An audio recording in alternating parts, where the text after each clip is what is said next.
Monday. It is a great March morning here in Wisconsin. We are with Jake Meeks for a wonderful Monday morning drawing group with lots of friends planned ahead for today. Before we get started, I'd like to run through some of our events this week that we have. We've got a great Equinox party coming up on Saturday at 8 p.m. that we're super excited to have Aja Lu and Android Jones. We'll be partying at my house. I don't know about you guys, but you can see the link in the description for the Equinox party. This week we have Haley Adams live in the Castro on Wednesday night with Chris Martin. And we've got a lot of other events located in our app. If you go to community.reinventingthetattoo.com, you'll see all of our events posted regularly. Thanks to you in part by our sponsors, which we always want to thank them for their contributions. We've got Inkjet Stencils, we've got Raw Pigments, Jesse Smith at Loose Screw Tattoo, and Cheyenne Tattoo Equipment. This morning we have Jake Meeks of our affiliate Fireside Tattoo Network. We've got Amy Nichols here. Let's go ahead and kick it off with Jake. Jake, how you doing this morning? I'm great. How are you? It's a little bit early, but I'm doing really well over here. Sweet. Hey, how are you, Amy? I think you're on mute still. Let's see. Man, someone's chatting with me. Oh, maybe that was you, Laura. Nope, Amy Nichols here. Hey, how are you? Am I unmuted now? Yep. You're unmuted. Cool. I'm great too. I am raw as raw can be. So I'm sorry, guys. I didn't go full makeup for y'all this morning. That's all right. That's all right. I didn't either for a change. Normally I really get dressed up for this. Yeah. Trying to look my best. Where are you out of? I'm out of Maryland. Yeah. All right. Cool. And have you been on before or no? Have you zoomed in before? No. Oh, it's sweet. my first time. I've watched you before on Facebook Live and stuff like that, but never joined. Oh, awesome. Well, thanks for jumping on. Definitely. We'll get a handful of folks on here. People tend to trickle in. It is a little bit early for most people, but it's funny because a lot of times we end up with people from from overseas, and it's like late afternoon for them, and they're all chipper and ready to go. I look forward to changing my schedule. So it is early for me right now, but I'm hoping that it will not be forever. Yeah. I feel like savings does kind of put a damper on it. Yeah. I have a 11-year-old, so he just left for school, so we start pretty early. We try to get him up at like 6:15 or so. We're in Central Time. So we get him up at like 6:15. So I'm up for at least, an hour and a half or more before this. So I would I'm good. I'm good. Usually by 8 o'clock, I'm good. So you're a tattooer? Yes, I am. How long have you been tattooing? About 12 years now. And I'm also a podcaster too. So sweet. Yeah. Nice. I was posting podcast stuff before I was here, but that didn't get makeup on my face. Got you. Do you do video or audio only? What kind of podcasting? Audio only. It's called The Apprenticeship Diaries. Really? Yeah, I actually have been talking back and forth with Gabe, and I think they're gonna stream it on Reinventing the Tattoo app as well, Sweet. Which is really cool. I am my head's exploding. That's really awesome. I don't know if we're streamlined enough for as nice as this whole thing is, but we're looking to get better. So it's good. That's awesome. Yeah. How long have you been? How many episodes do you have? How long have you been doing it? This would make our 75th episode. Okay. At first we centered around tattoo artists, but I really branched out to just professionals in general. The goal was just the observance of alternative education and really what gets people to where they are, and a focus on the passion that kind of fuels the rest of the journey and all the, crap, for lack of a better word, that people go through for the things that they want. And just to kind of exhibit like the beginning, like that place where it's still mucky and it still feels really not good, and how we all really kind of go through it. And it's to show that it gets really better. Yeah, that's awesome. So is it mostly interview focused, or do you just kind of like sit and talk?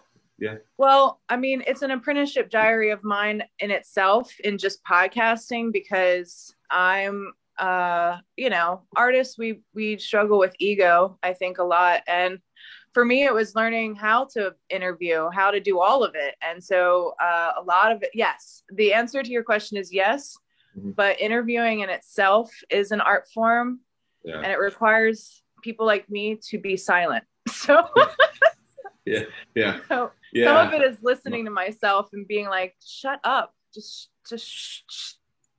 Right.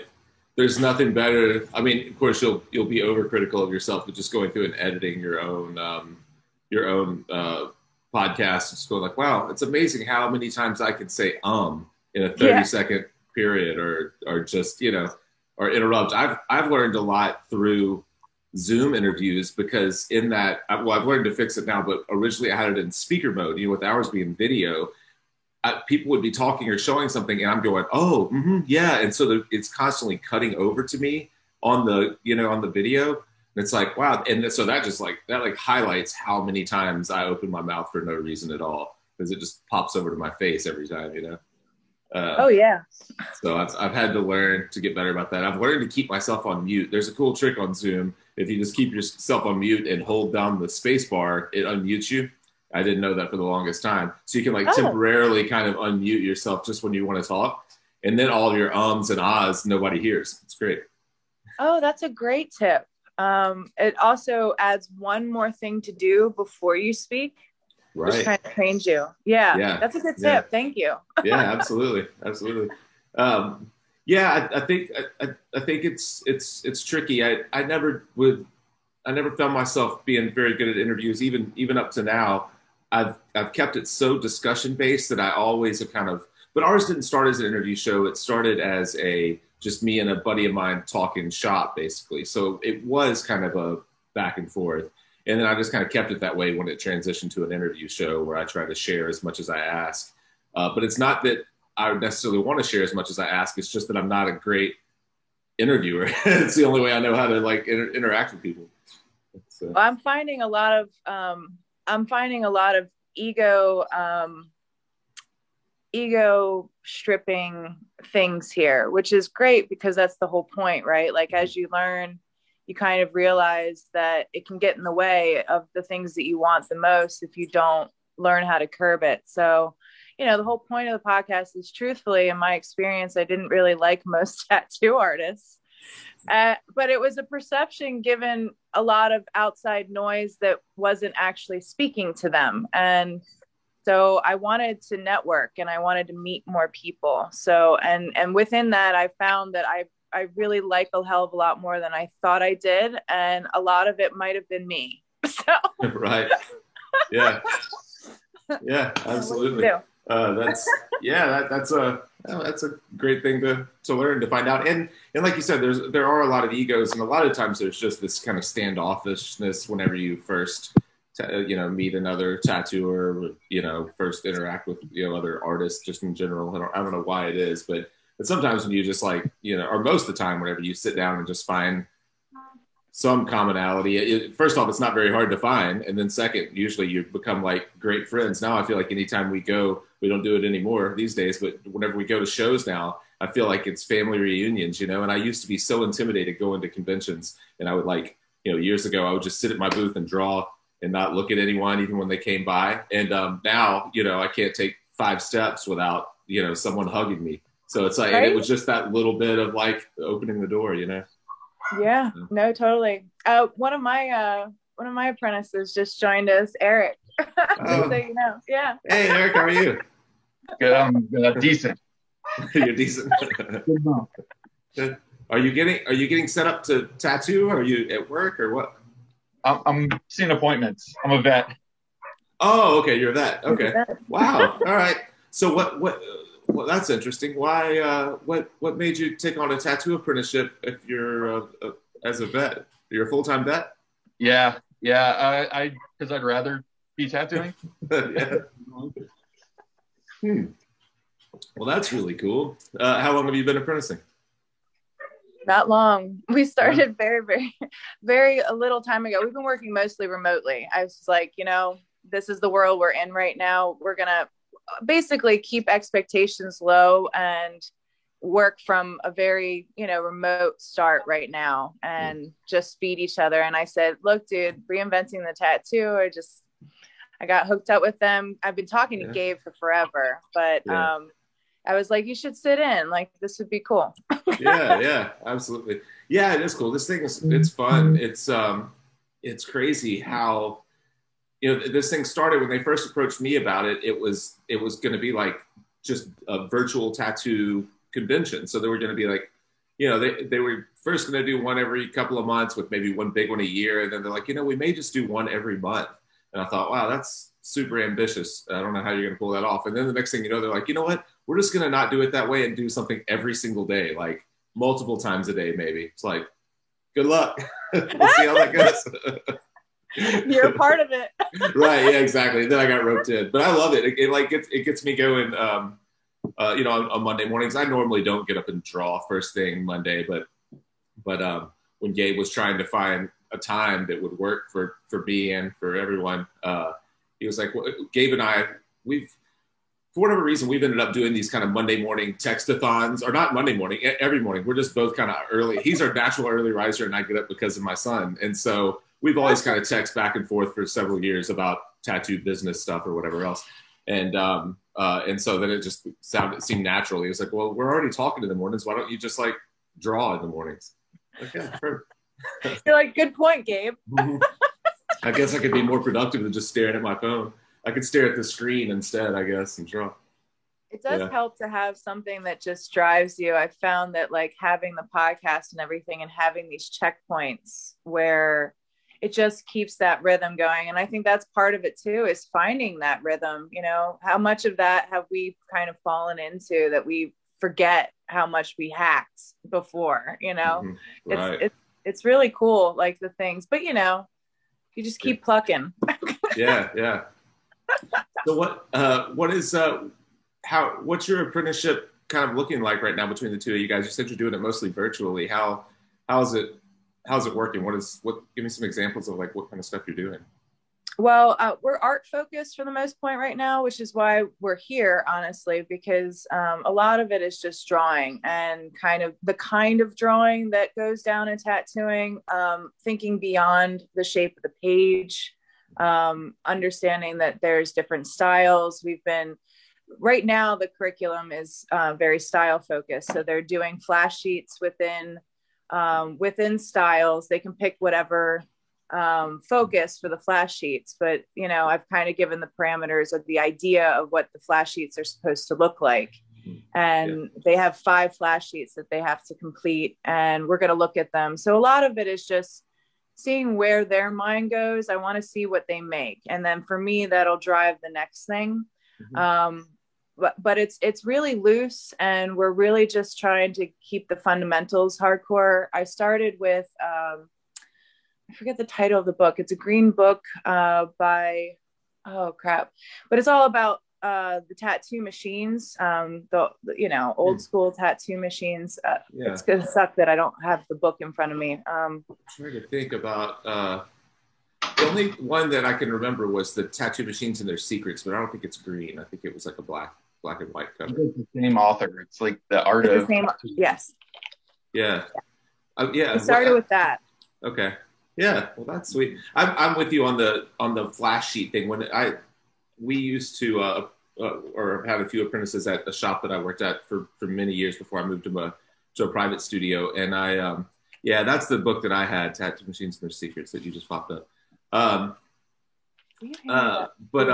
I love the idea of the flash sheets. David Evans, my old podcast partner, the guy that used to be on the show with me, he was like a stickler for flash sheets, the exact same way. A flash sheet each week, and there would be the apprentice would maybe choose the subject matter and then that way they were kind of working on things that they were actually interested in, and then he would just critique basically how tattooable it was, and it worked great because, to your point, it opened up a lot of discussions that we probably wouldn't have had otherwise, because like a problem presented itself or an issue in the drawing presented itself, and you're like, oh, I probably wouldn't have thought to explain this, but here's what might be wrong. So this is the book. I'm sorry. There you go. Oh, okay. Yeah. That's it. Let's zoom. I can't see it very well. Sorry, no, you're good. I was Lauren. Can you feature? There we go. It's a good book. Oh, okay. I don't know that was the complete art of tattooing. I'm sorry. Yeah. I'm trying to. You're good. You got it. I think I'd have this by now. Huh. Yeah. I've been doing the American traditional sheet this week again. Yeah. And it's brutal. It's a lot harder than I think people think. What are you what are you struggling with? Just drawing. Well, how do you draw normally? What's your drawing background? It's just making it look right, because I think my normal drawing is much more like much more flowy and less like hard lines and a lot more color blending and all that kind of stuff. Yeah. It's a big change. Like the sheet I sent you, Amy, that was one that was just like a draft, like kind of practice, and like the more I look at it, the more I'm like, this doesn't look right at all. And so I sent it to Amy. It's like, what kind of, why doesn't this look right? And I'm getting there. I think I'm getting closer. Yeah.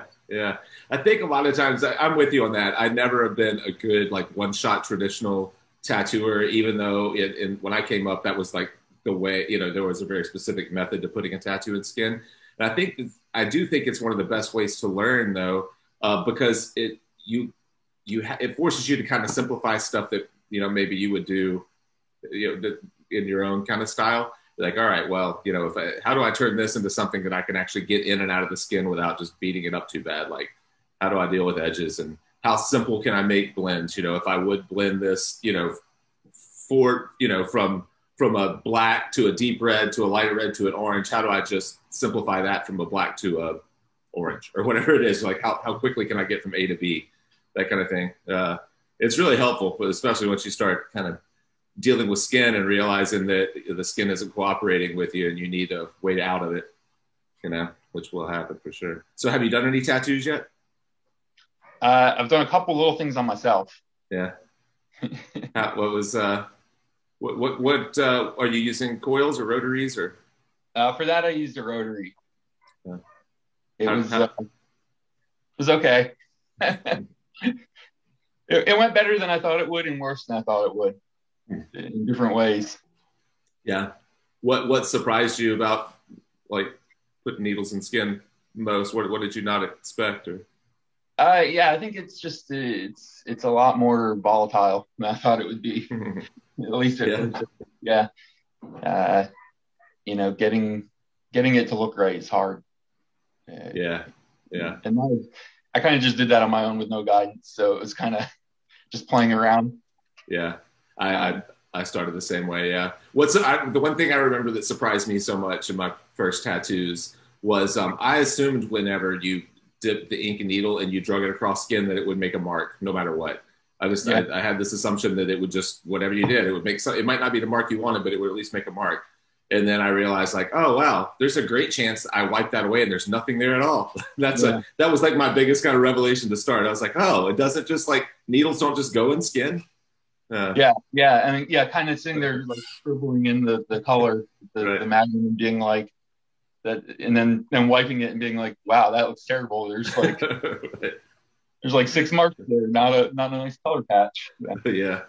It's funny. It's you get.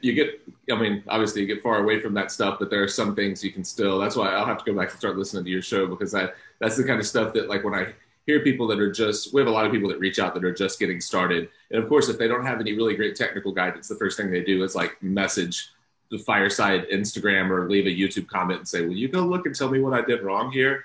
And we can't go and do that, but I read those and I'm like, oh man, I remember that feeling, like so desperate that I'm like, back when I did it, there was no internet to reach out to anyone, but I remember just feeling so helpless and being like, why did this not do anything? And then this left the biggest gouge of a mark I could that I could have possibly imagined. Yeah, I get that. Well, and that was the inspiration, honestly. Like we wanted people to feel, because a lot of I feel like the current atmosphere is a lot of just unnecessary anxiety where people don't get out of their own way to make sure that they're, you know, learning and taking the risks that they need to take sometimes to get to that goal.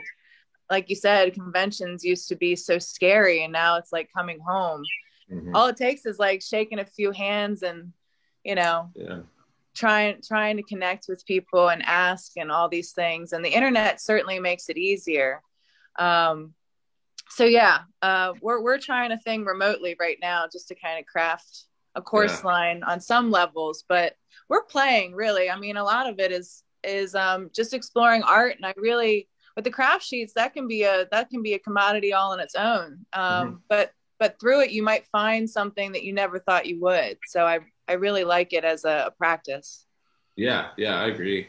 And that's, and I think that's a good point. I mean, whenever you're approaching an apprenticeship in that way, where it's more drawing focused, you can just kind of play. One of the things that I think often go wrong in apprenticeships, especially if you're trying to apprentice multiple, artists at once, is, you're in a shop and there are tattoo machines around and everyone's eager to start tattooing. And you have a lot of people tattooing before they really have an understanding of why they're putting a mark where they're putting it.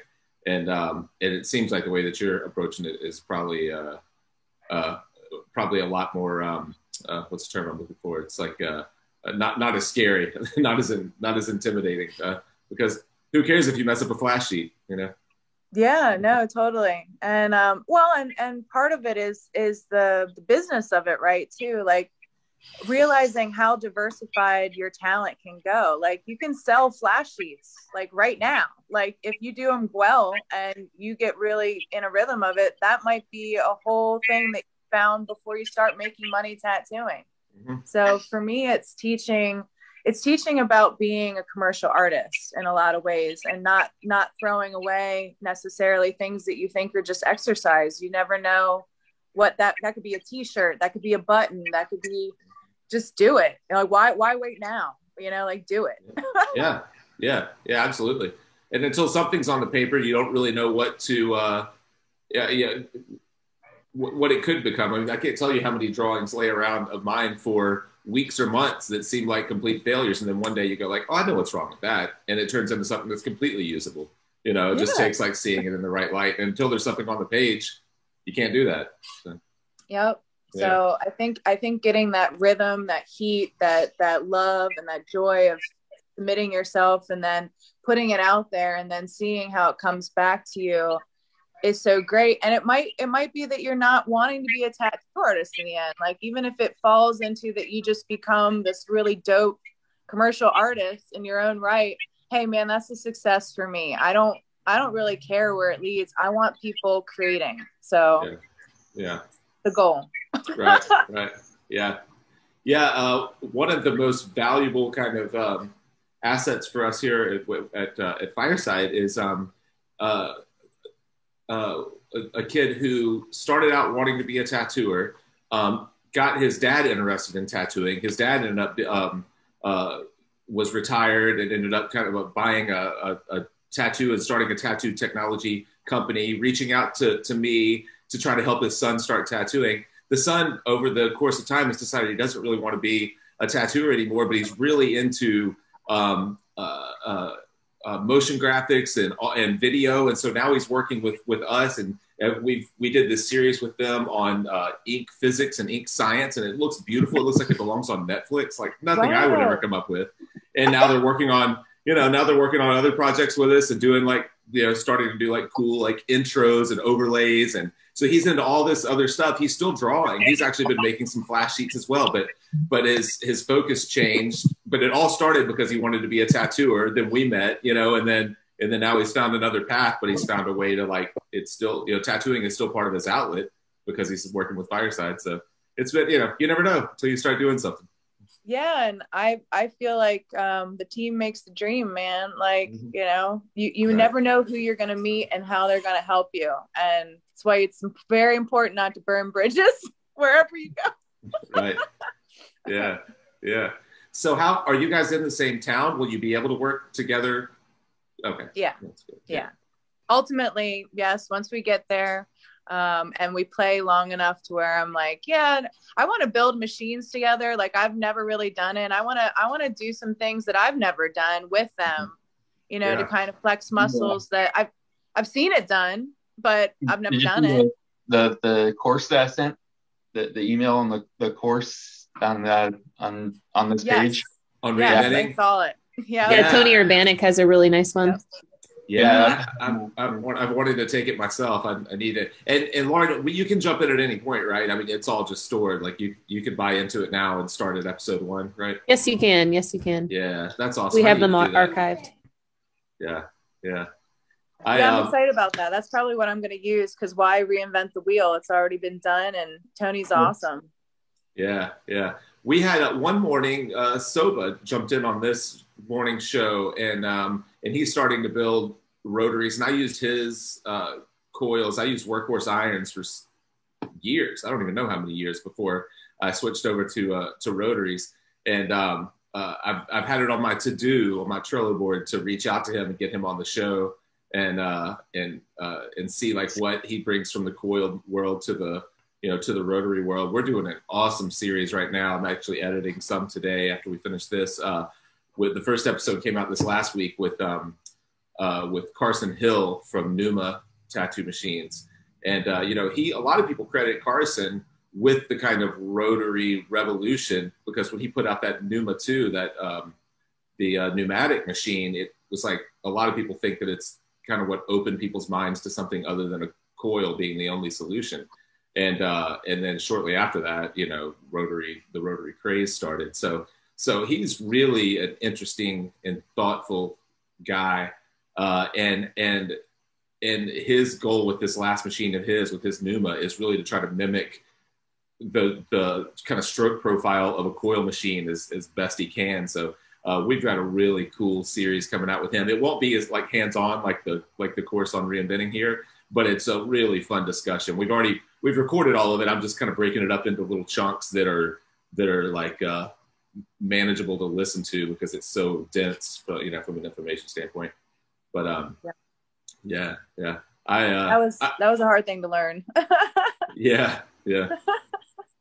I love long-term absorptions of information, but most people only got like an hour and a half in them, for real. Yeah. If that. Right. Well, we're cutting these into like 15 to 20 minutes, because it's like, as I go through an edit, I'm like, man, even doing the editing, like I had the conversation with him and I was responding. We're talking back and forth. Then I go through an edit and I understand what he said differently than I did whenever I was having the conversation. I'm like, wow, now that I've edited it, I need to go back and actually listen to it again. Maybe the third time I'll have a different understanding. Well, that's great though, that you do that, because you're getting very conscientious of your interviews and your style and all that's, I mean, it's an art form in itself, right? Right. Yeah, that's absolutely. Cool. I just love that this is a possibility now. If I had tried to do this interview on YouTube, when we first started, we would have been absolutely bashed. I mean, there would have been, there would have been no positive feedback, I don't think. But it's the video, it'll be a week old.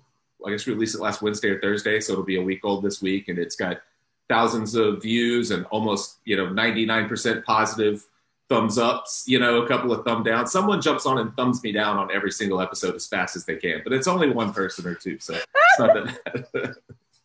They just hate the idea of information sharing. I have such a morbid curiosity of humans like this. I don't know why. I'm just like, I want to know what drives you. I know. I'm sure it's not the same person, but because it's always one or maybe two, as a video is out longer, you'll get more. But it seems like right off the bat, there's always that one. And I'm just dying to have that person on the show. If right? It is one person, it's like, I'd love to talk to you. I just have no idea why you would, are you setting a reminder in your phone to jump on and dislike the most recent video as soon as it comes out? Interesting, man. It's very interesting. I'm the person that sticks $5 in the tip jar just so that other people will tip higher. Right. Yeah. Yeah. Let's have higher dollar bills, folks. Like, go. I'll start. Yeah, exactly. Yeah. So you started this, I guess, because of your own apprenticeship. So what was your apprenticeship like? No, I actually started it because of being a mentor for the first time and how challenging it was beyond what I even tried to hack for myself. I tried to pick what I perceived to be an easy candidate. And it was not easy. And I saw that, I didn't perceive my own apprenticeship as easy, but I also kind of numbed out through it because of how much I wanted to tattoo.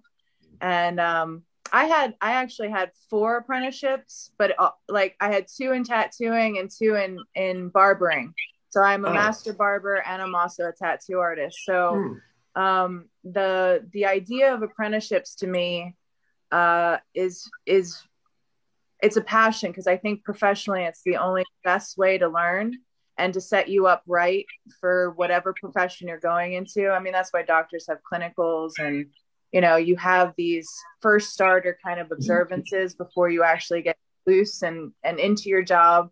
Lots of professional places have training for the places they want to put them into. But for me with tattooing, it's the idea of this hasn't been hacked. And for me to look at the past, look at the present, and kind of reinventing the tattoo, have a continual observance of what this is, and trying to kind of formulate, best practices, best attitudes, what to look out for, what are the struggles, and for everybody to kind of hear that so that they kind of understand what's already happening, what already has happened, and to kind of how to, if they are to punish themselves or, whatever, how to set that bar, and I feel like that was a lot of what I witnessed with my own apprentice, is that I messed her up in ways that I didn't even think that I would. I mean, I thought like a kid, I thought like a child that you're raising, I'm removing a lot of trauma from your life, and I'm trying to make it better for you. And I still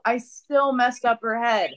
And I'm like, well, how did I do this? Like, how possibly did I still rock your world? And it's because the times always change, and the observances and the critique always changes. And, with the internet, there's a whole nother level, I think, to this, because now instead of competing with your hometown, you're competing with the world, and you're looking at everything and you're like, why am I not like here, like this? And it's like, well, because you're you. And right. That's the point, is that you're not supposed to be that person. You're supposed to be you. And this is your journey. And I think it's harder when you have all these tools that once you get going, they're amazing. They help advertise you, they help do all these things, connect so many people. But in the beginning, it's like this looming thing in the background, just constantly judging you, constantly telling you what you need to be, and you need to learn to turn it off and focus. So that was a lot of it, was that I had my apprentice coming to me being like, the algorithm didn't pick up my picture. How do I know how good I am? And I'm like, dude, you're here. What do you mean? Right. Yeah. So that's what spawned it. I was trying to think of a podcast, honestly, within tattooing that would be safe. And for me, the only thing that I could think of was interviewing people about what they went through, a past experience that couldn't be debated. I mean, there's different sides, obviously, given different people, but in truth, the story is the story, and everybody who knows, you can admit whatever names you want, but it's valuable to tell people what you've actually done. And I don't think people realize sometimes what they've done until they've looked back and they go, oh shit, I did all that. Wow. And it renews your confidence in yourself too, to realize what you've actually been through as well. So yeah. I can imagine that it's just thinking about everything you just said, not only from the apprentice's standpoint, but from the standpoint of the mentor, and trying to mentor. Used to, it was easy to keep an apprentice's attention because you were the only source of information for them when it came to tattooing. And I think, in some ways that was great. And in other ways, it cut a lot of people short, or a lot of people that, probably struggled to reach their true potential because they're kind of like hindered by the ideas of their, their mentor. But I think that, we've been, for example, we've been building for the last several months this course that I've been calling the Apprentice's Toolkit, and it is more technical information. So we have to be more careful about how we get it out there. And I was talking to my team about it. And we're like, well, how do we, are we going to start like verifying that people are licensed? Because Guy has been doing that for years with reinventing, even getting the original, before they started doing this, just the first digital reinventing, you had to put in shop information. And I remember asking him several years ago, like, are you calling all these shops? And he was like, yeah, my assistant's like checking on all of them. It's like, I don't want to do that. And so but my thought was, with this Apprentice's Toolkit, one of the biggest challenges is on the side of the mentor. And if you can just provide a little bit of an outline, if you went to the shops rather than to the apprentices and just tried to provide an outline that was very malleable, that they could that they would have input as well, which is a little tricky when you're putting it together. But if you introduce an idea and then an opportunity for the mentor and the apprentice to discuss it and kind of, make it their own, put their own kind of spin on it, I think it makes it so much easier. Because if you've never mentored anyone before, or even if you have, and maybe not in a while, you find that you have these ideas or things that you've always done, but you don't really know why. And then you say something out loud. I find myself doing it all the time on our technique episodes. I say something out loud and I go, what, is that true? Like, what, do I even believe that? Or is that just something that I've been doing for so long that, that I believe it because I've made it true to myself. But, so I think, if having the discussions that it sounds like you're having seems like it could really be beneficial, for mentors, as well as apprentices. Yeah. I mean, I think that part of the hack is kind of community buy-in. Like what are the standards? Obviously, if you have a person who walks in and they just mention reinventing the tattoo or Guy Aitchison or these big, they're already really immersed. I mean, I had a client recently ask me for an apprenticeship, and she didn't even know that she was asking for an apprenticeship. She's like, can I shadow you or whatever? And I saw no artwork. I've never known this girl was even into art. And I was like, I said, have you listened to my podcast? She goes, I didn't even know you had one. I was like, oh girl. So for me, it's really showing people, at least in this day and age, kind of like, what are some of the things that you have to exhibit in order to be an attractive option for somebody? Why should somebody give you this opportunity? Mm-hmm. And not to feel bad about it, not to feel hopeless about it, but like, what are some of the things that you can have as a person, as a projection? Because now we're not doing like written resumes, we're sending all this stuff in, and all this stuff is being processed remotely. So if somebody can't look up an online portfolio, or they can't see your hustle somewhere on the internet, mm-hmm. they're going to be like, well, where are you telling anybody you want this? Like, I don't want to offer this to you. Like, where are you showing me you want this? And I think that to show people what would make them more attractive in the lines of work that they hope to do is really valuable right now, because I think what everyone's seeing is where people are, and like these elite status places that everywhere, people are, and they don't know how to get there. And so I would like to try and give people some helpful hints about how to get there. Yeah.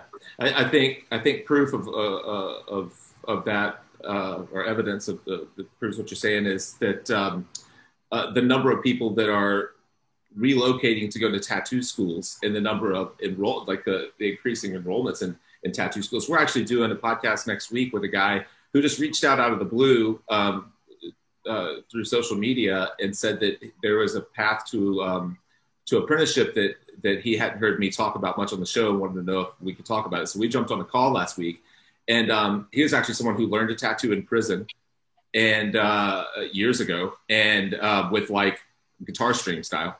And decided that he wanted to be a for real tattooer, but in the digital age, years went by, whatever happened in between, I don't know that yet. This is a quick call, but years went by, and he's looking now to try to tattoo. And whenever you're looking up how to tattoo, really the clearest path is to move to Oregon and go to tattoo school. If you really want to do it, there's no like you know, like how do I even find a person in my town anymore? No, the idea of walking into a shop with a portfolio now is kind of alien. We don't even call each other on the phone. You know, everything's done through, yeah, it's like doing something in person is intimidating. And so if there's an online application for a tattoo school, you're like, yeah, I guess I could probably move there. Not that that's a bad thing. I don't know enough about tattoo schools to say that it is, but.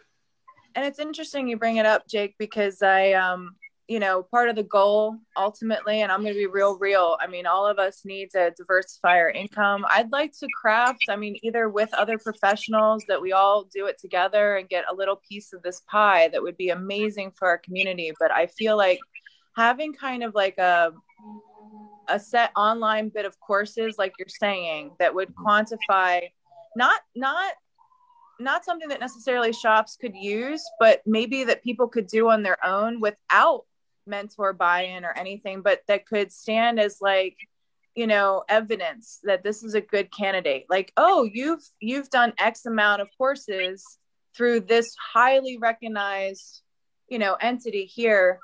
You're the kind of person that I would like to hire as an apprentice. And so for me, if more people understood that, like, what they need to do is show that they have interest and passion. And if I already see somebody that has done X courses online that showcases that, and these courses are professionally screened, so I will feel a lot better about taking a chance on somebody. And I think that that's probably a goal. And maybe it's something that we could quantify. I don't know. It's a big thing, but it would take a lot of community buy-in. But I would like to, to submit myself to it because I'm very interested in it. And I have two camps to pull from. I have one that's the second oldest profession known to prostitution, which is hairstyling. And that profession is so overly regulated, it's beyond. And that's something that I would not want to happen to tattooing. And the minute the schools go up, that's exactly what happens, is that once you start teaching people at mass like that, the regulation comes in heavy and hard. And as much as I could, I would like to encourage people to keep our craft inward. Let the professionals, the practitioners dictate the terms. Do not let these people outside of us tell us how to do our craft and put the shackles on how we do it, because it waters down quality so much. It's so obnoxious and it becomes all about money, and it's terrible. Yeah. And so I have a lot of insight about how that happens. It happens in our industry. I mean, I grew up with this. My parents owned a hair salon. So it's something I would really like to lend at least an ear or a voice to at some levels, to say like, hey, be careful about how you do this, because our profession, it has to stay with the people who do it to dictate the terms.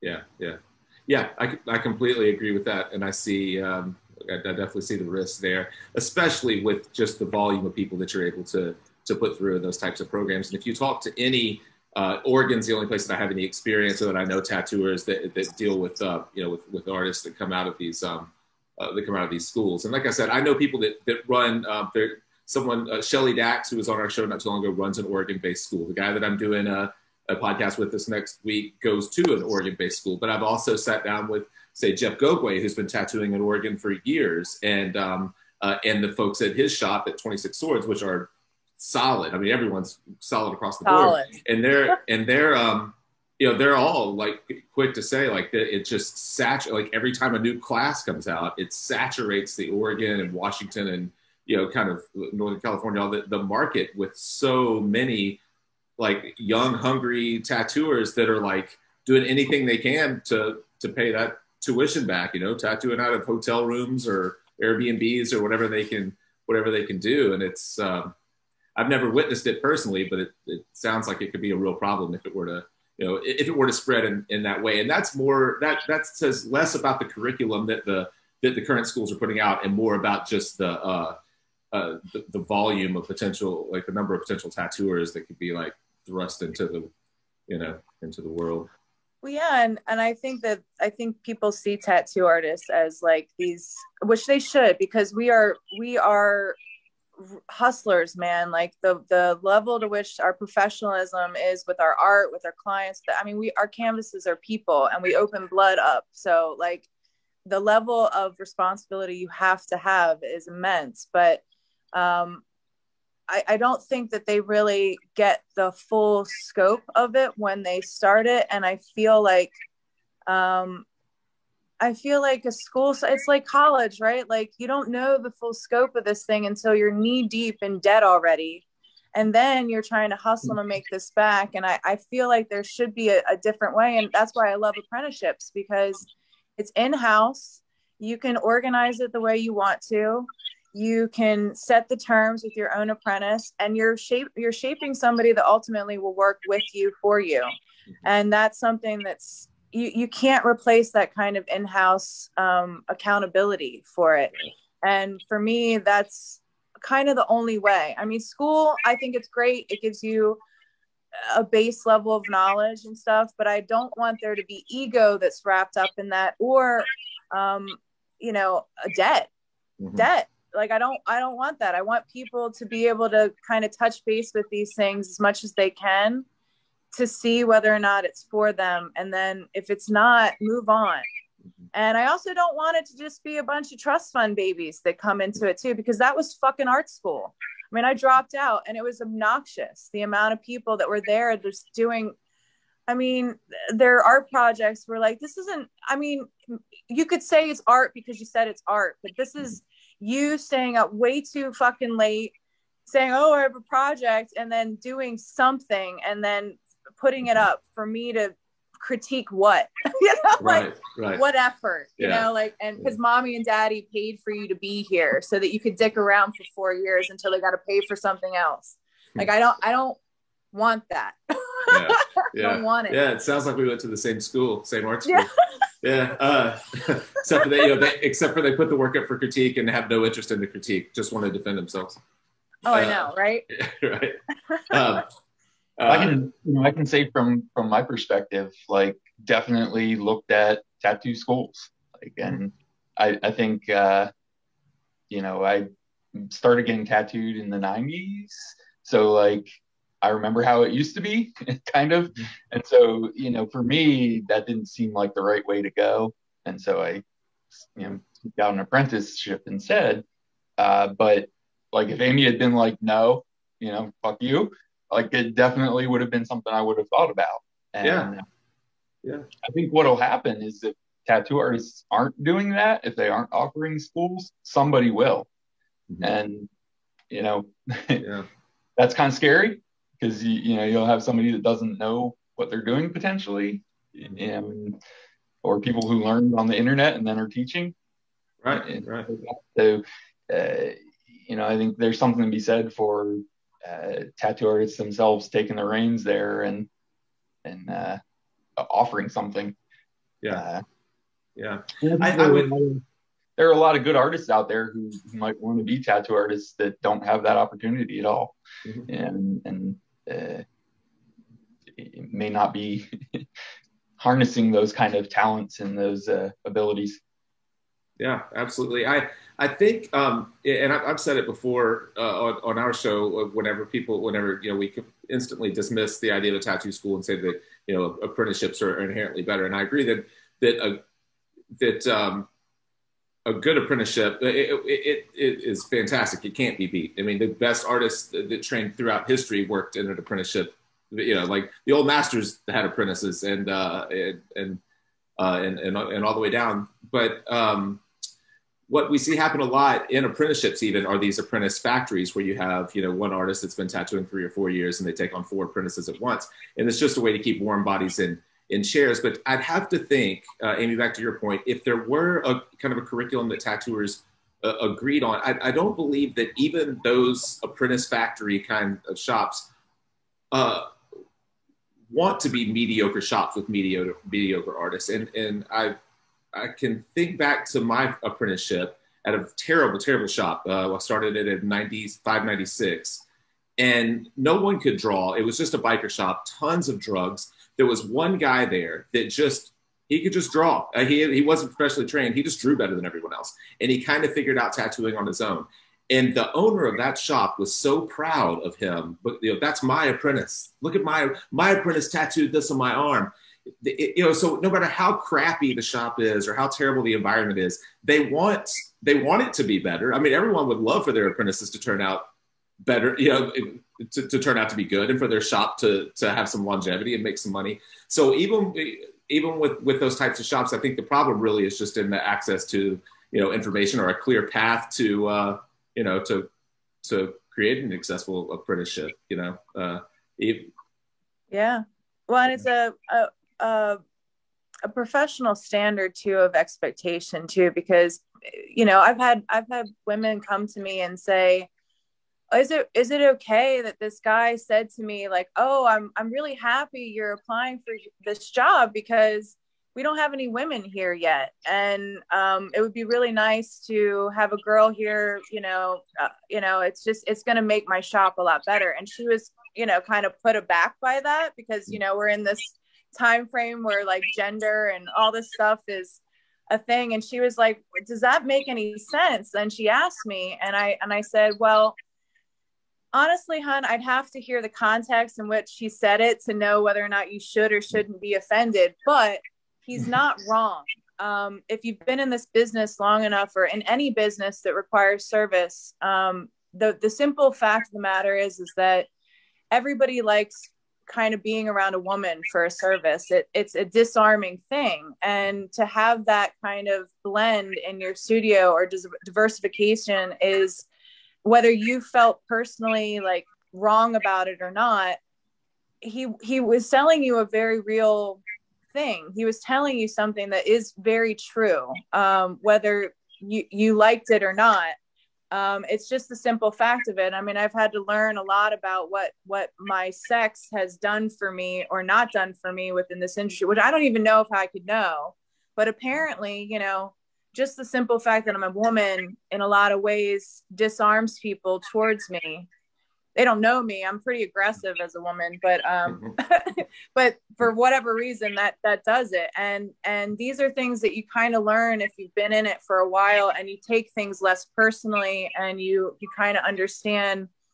But if there's no standard, if there's nothing that you know about what to look for, then you're just shooting in the dark until you find something that feels right for you, which is great. But like, if we could quantify this a little bit, just so that people kind of knew what to look for, what is the standard of like how this should go.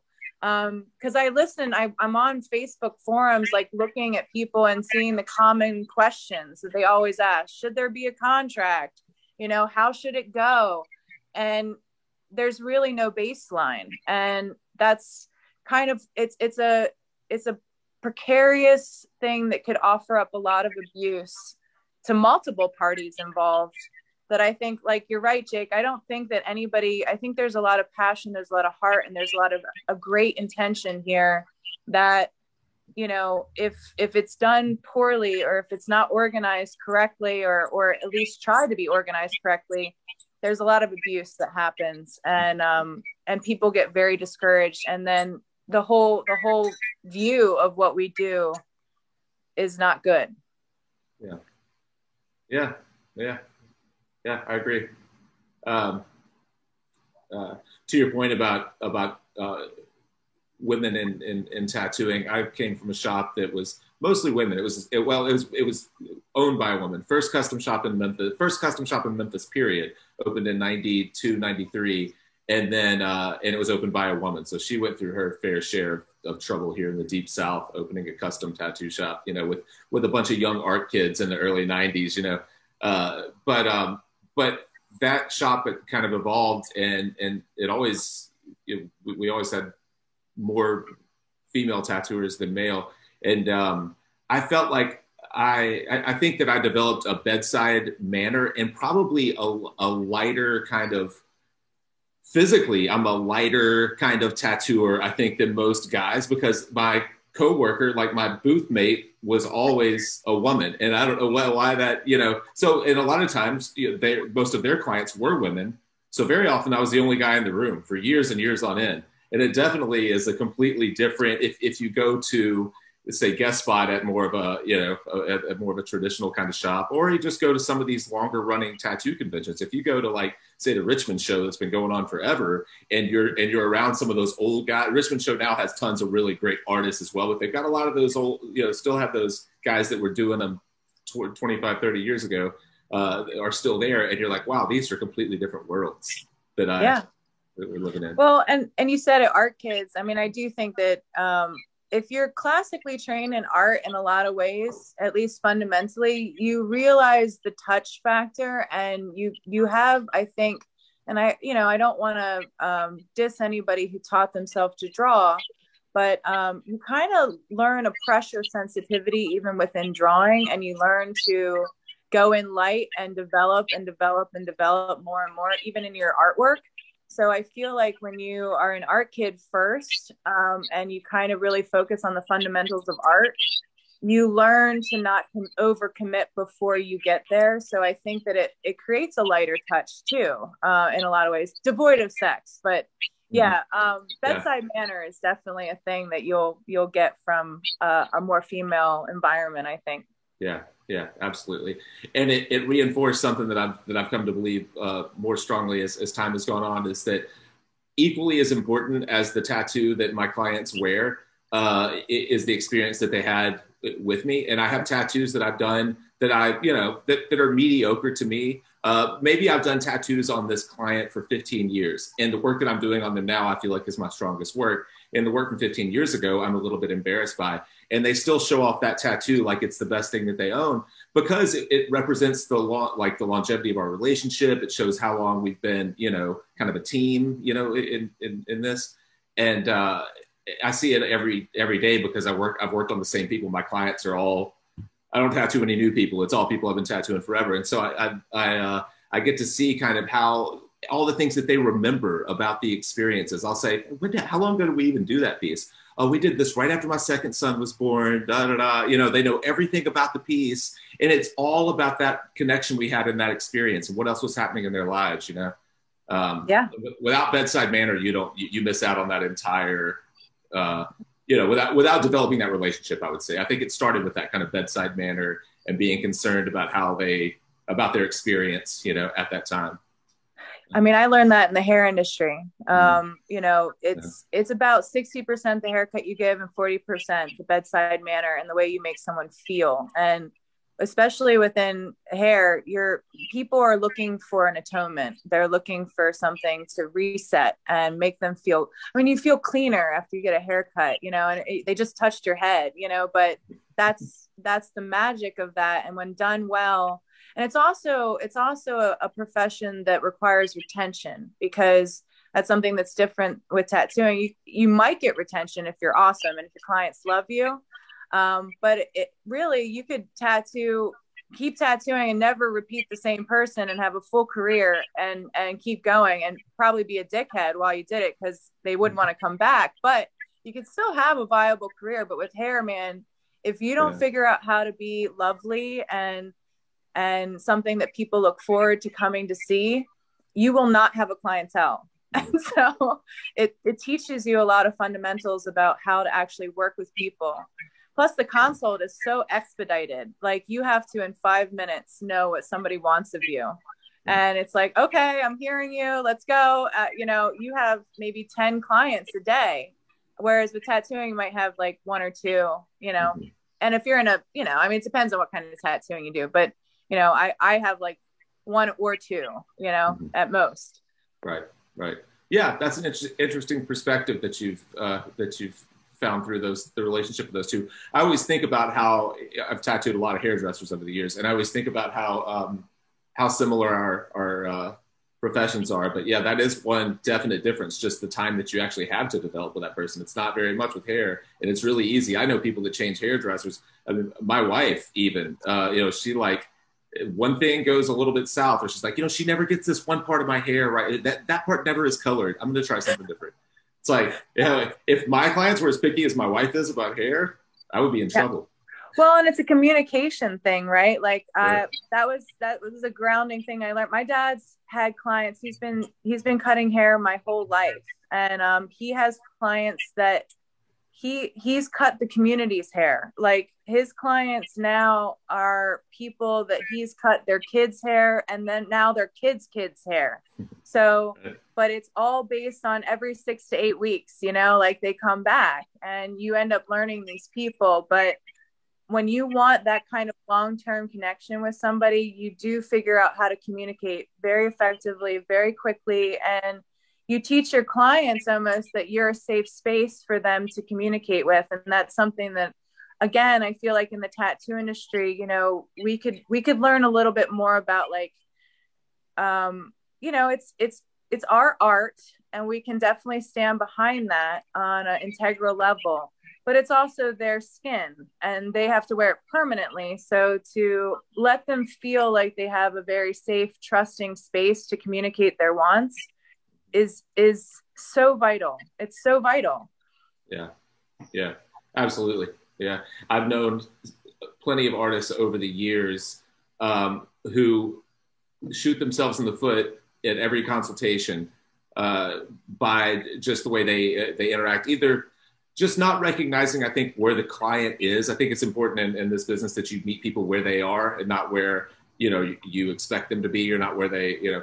And a lot of times, you know, a client will come in and they'll seem very, I hate to say demanding, but they'll, you know, maybe they'll have a bullet point list of all the stuff that they want out of this tattoo. And what I've learned to do is go like, well, do they, how stuck on all this are they really? Or do they just feel like they have to take some ownership because it's an intimidating experience? And so we kind of explore kind of, you know, where they actually are and what is important to them and what's not, and how malleable they are with ideas. And so, and I can't tell you how many tattooers I've known over the years who become instantly standoffish. And then the conversation ends with something like, yeah, you can't really do that. Nah, I mean, I can't do that. You know. And that's the end of the discussion. It's like they're out the door to another shop. It's like, you don't know that person even wanted that. You didn't ask any question. You didn't say why you can't do that. You didn't say we could do that maybe if we did this, or here's some of the problems with approaching it that way, and maybe this is a better option. Like, we didn't. Yeah. Well, and if it is a case where you just simply like don't feel connected, I mean, if you're in it for any given amount of time, I think the best thing to do is to refer a friend. If they are to walk out the door, feed your friends, you know, like that's the whole thing about being integral to your artwork for me, is that, like, I'm not a one-stop shop. I'm not the Walmart of tattooing. I have a very specific style that if you look at the history of my tattooing, you can tell whether or not we'll be in alignment, and we'll further tell with the consultation. But if we're not connecting, I know enough people integrally and kindly to refer somebody to that probably will suit their needs very well. And for me, that's an important community thing anyway, of just being like, and it shows a lot of confidence too, and your product and what you stand behind, because I think that people very much so respect that, and they'll come back to you for what you do later because of how integral you take yourself and how much you help them find what they were looking for. And then it also shows that you're not greedy, you're not hungry, you're not out doing this just to get their money. There's a great sense of pride in the community and what you do, and the passion for what you do when you approach it that way. Yeah. I completely agree with that. We spend I just work on one big piece a day. I just do a flat day now. So a lot of the tattoos that end up coming through are not tattoos that I can turn my phone off here, are not tattoos that I can take on. And my assistant Allie deals with all the appointment stuff. And so whenever she first came on, I said, we tried to make a list of people in town who did certain types of tattoos. I'm like, you know, if they jump on our waiting list and they're not a good fit, or it's a tattoo that looks like it's going to take 10 minutes, let's try to point them in the right direction. And then I find that Allie ends up in these like back and forth conversations with people who I'm never going to tattoo. And she's paid by the hour. And so every so often, every month or so, I'm like, Allie, how much money did we spend this month on sending people to other tattooers? Just out of curiosity. I know, but like, I mean, in truth, I mean, if you're to get religious about it, you know, they pass that plate around for 10%. every single time you meet to atone with the universe, God, whatever you want to call it. And for me, that's the 10% of karmic connection that I give all the time to my craft, to my community, to everybody. And I think that when you have that kind of abundance attitude, it just keeps providing for you in ways that you would never imagine. And it's really, really cool. And because we always do have to meet with each other for conventions and things like that, it's really good to do that when people are like, oh my God, you've been sending me people for years. I barely know you, but like, I'm really happy now that I get to meet you. And then you have this whole connection. It's really amazing how that comes around tenfold. And, that's kind of how I see it. It's just like, I'm making money. I'm having fun. I'm doing what I love to do. I hope to do it to the day I die. Yeah, absolutely. It's a great way to look at it. All right. It's 5 after. I know you got to draw. I've got to get out of here. But I really enjoyed it. Sorry, everyone, that we didn't actually draw today. I'm sorry too. It turned into a fun discussion. It's turned into a podcast. We're just gonna put it up, give it an episode number on Fireside. I'm sorry I got in the way of your drawing time. No, that was fantastic. It was great meeting you. Yeah, great to meet you too. Hopefully we can do it again sometime. Eric, nice to meet you too, man. Good luck with your apprenticeship, with your virtual apprenticeship for at least a little while. Hopefully not for too much longer. Hopefully I was gonna just draw on something that I was working on. I didn't know how this would go within our dynamic, but I want to thank you, Jake, for the shout outs. It was really cool of you guys. Well, we did get a drawing today. Perfect. Yeah, no. Oh, good. Yeah. Oh, yay. He was drawing. Yeah, he did draw. My awesome apprentice. Look at him. Sweet. Great. Looks great. Yeah, absolutely. I'm glad. It sounds like I'm definitely going to subscribe, tune in. I'm glad that we met. I can't wait to listen to some episodes, and let's do it again sometime. I'm shocked that more people didn't jump on today's call with that discussion going on. I thought there are 3 or 4 people who are normally on this call that I thought would definitely be in the middle of this kind of talk, but maybe they thought we were rolling too well and didn't want to get in the way. Well, that was really kind of them. Yeah, right. Awesome. Well, thank you. Yeah, nice to meet you. And we'll see you guys again next week. Oh, new Fireside episode Wednesday. It's part 2 of this thing with Carson Hill. Put your thinking cap on, because it's we were going to call a series years ago. We're going to call it Put Your Inking Cap On. So maybe that's what we'll call this. Put your inking cap on for this next one. It's dense. A lot of info. So thanks. Bye.